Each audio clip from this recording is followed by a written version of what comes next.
हम पलायन के साथ नौकरी के मुद्दे को जोड़ करके इस यात्रा में पलायन रोको नौकरी दो यह कह रहे हैं। हम इस मिट्टी पे पैदा हुए हैं, इसी मिट्टी में मरेंगे। जो जन्मभूमि है वही कर्मभूमि बने, यही इस यात्रा का उद्देश्य है। पलायन रोको नौकरी दो यात्रा के चौथे दिन ये यात्रा ढाका प्रखंड के चंदनवाड़ा पंचायत चंदनवाड़ा गांव में पहुंची है। जिस तरह का समर्थन हम लोग को शुरुआत दिनों से भितियारवा से मिलता आया है, आज भी ढाका के लोगों ने, खासकर आधी आबादी ने जिस तरह से इसमें योगदान लेने का काम किया है, हम लोग इससे उत्साहित हैं और समझ रहे हैं कि आगे भी इस तरह का जन समर्थन हम लोग को मिलता रहेगा और हम लोग सरकार पर पूरी तरीके से दबाव बनाने में कामयाब रहेंगे कि आगे जब भी चुनाव हो बिहार का, तो मुद्दे पर चुनाव हो कि बिहार का क्या क्या मुद्दा है, पलायन क्यों हो रहा है, नौकरी करने के लिए बाहर लोगों को क्यों जाना पड़ रहा है, क्यों बच्चे तैयारी कर रहे हैं कंपटीशन का और पेपर लीक हो जा रहा है, इस पर बात होगी और इस पर चुनाव होगा और लोग जागरूक होंगे और लोग पलायन नहीं करेंगे, नौकरी यही मिलेगी, ऐसा सुविधा मिल पाएगा सरकार की तरफ से, ऐसी हम लोग अपेक्षा करते हैं। ये यात्रा असल में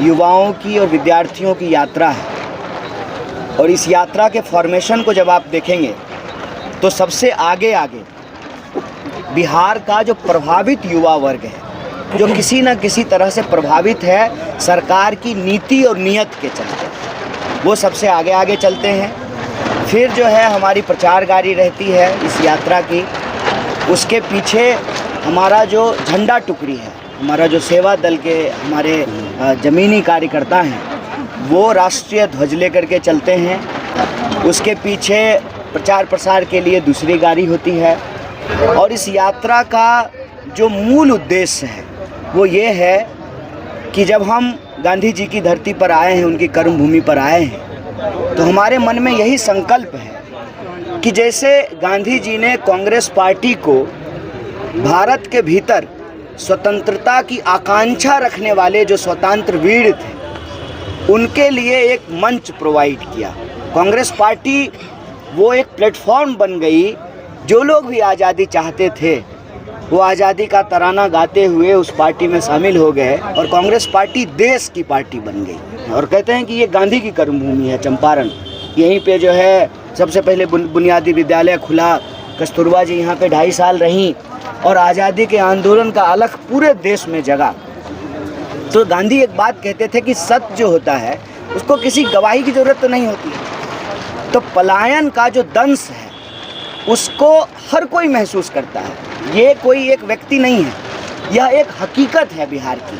सरकार के तमाम दावों के बावजूद सरकार कह रही है कि हम नौकरी दे दिए, हम जो है शिक्षा दे दिए, हमने सड़कें बना दी, हमने जो है कानून व्यवस्था दुरुस्त कर दिया, ये सरकार का दावा है। तो सब कुछ अगर बेहतर हो गया तो लोग अपना घर बार छोड़ करके दूसरी जगह क्यों जा रहे हैं और वापस घर आने के लिए क्यों जो है मशक्क़त कर रहे हैं।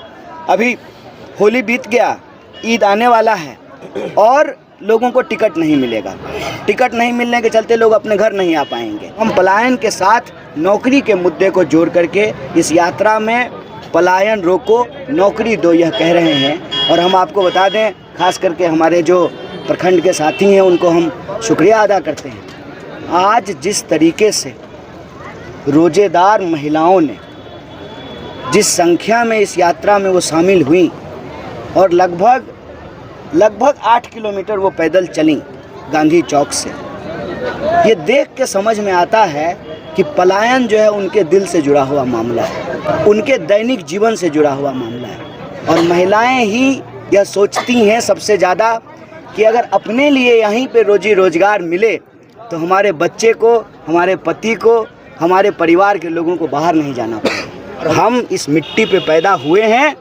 इसी मिट्टी में मरेंगे। जो जन्मभूमि है वही कर्मभूमि बने, यही इस यात्रा का उद्देश्य है। यह यात्रा बिल्कुल चुनावी यात्रा नहीं, ये यात्रा अनवरत चलती रहेगी। जिस ढंग से हमारे नेता राहुल गांधी जी की भारत जोड़ो यात्रा आज भी नहीं रुकी। आप लगातार देखते होंगे कि हमारे नेता राहुल जी, चाहे बीड़ी मजदूर हो, चाहे कूली भाई हो, चाहे फैक्ट्री में मजदूरी कर रहे लोगों हो, उनके बीच में चल रहे हैं और वो अपनी यात्रा को कंटिन्यूअसली चला रहे हैं।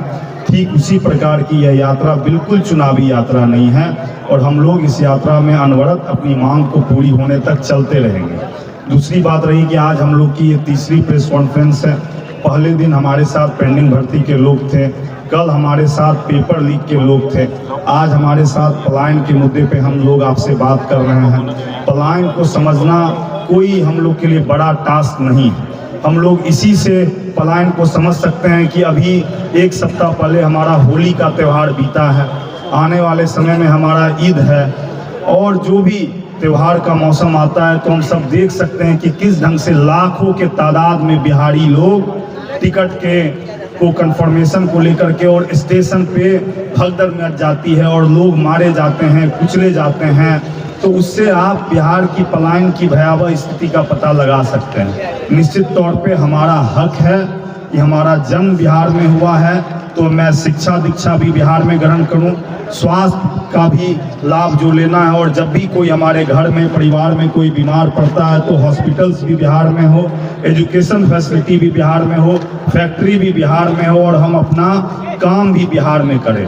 तो निश्चित तौर पे हम लोग जब तक इस पलायन को नहीं रोकेंगे हम लोग विकसित बिहार, समृद्ध बिहार की कल्पना बिल्कुल नहीं कर सकते हैं और इसकी पूरी जिम्मेवारी बिहार की जो डबल इंजन की सरकार है वह इसके लिए पूरी तरह से जिम्मेवार है। यह जो कार्यक्रम प्रारंभ कन्हैया जी के सोच से इनके नेतृत्व में किया जा रहा है, हम लोगों को पूरा उम्मीद है कि परिवर्तन की दौड़ चलेगी।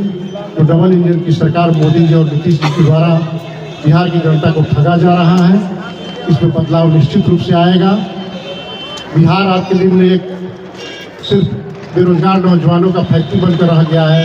यहाँ पर कोई भी इंडस्ट्री फैक्ट्री कोई भी सरकार हुई अभी तक नहीं लगाई है। अगर कुछ बड़े फैक्ट्री लगे थे तो देखिएगा कांग्रेस के समय ही लगे थे।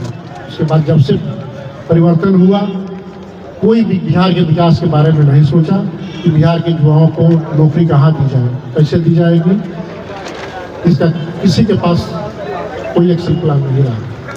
इन सब मुद्दा को लेकर आज के दिन में हमारी कांग्रेस पार्टी जिसका यहाँ नेतृत्व कन्हैया जी कर रहे हैं, युवा और कर रहा है, उन दोनों संगठन को मैं बहुत धन्यवाद देता हूँ।